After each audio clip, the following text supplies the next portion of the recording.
नमस्कार दोस्तों, भोजपुरी रूसुम लोकगीत में आप सभी लोगों का स्वागत है। मैं आप लोगों को एक चुटकुला गीत सुनाने जा रही हूँ। अगर जो मेरी वीडियो पसंद आई है तो मेरी वीडियो को लाइक और चैनल को सब्सक्राइब कर दीजिएगा। हमारे घर बिगड़ा है बहिनी चाची, हमारे घर बिगड़ा है बहिनी चाची, हमारे घर बिगड़ा।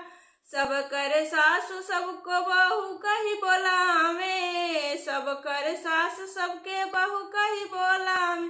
हमारे ससु हमके फुहरी बोलावे, हमारे ससु हमके फुहरी बोलावे। हमारे घर बिगड़ा है बहिनी चाची, हमारे घर बिगड़ा है बहिनी चाची, हमारे घर बिगड़ा।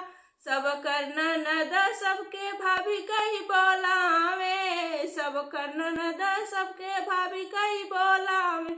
हमार ननद हमके पगली बनावे, हमार ननद हमके पगली बनावे।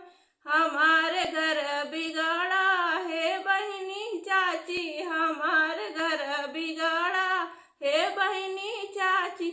सब कर ससुर सबके बेटी कही बोलावे, सब कर ससुर सबके बेटी कही बोलावे।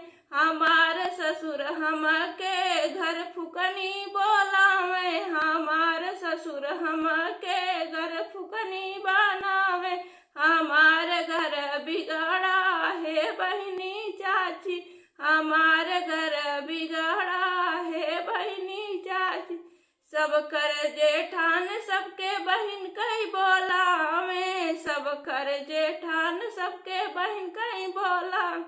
हमर जेठानी चुड़ैल बोलावे, हमार हमके जेठानी चुड़ैल बनावे।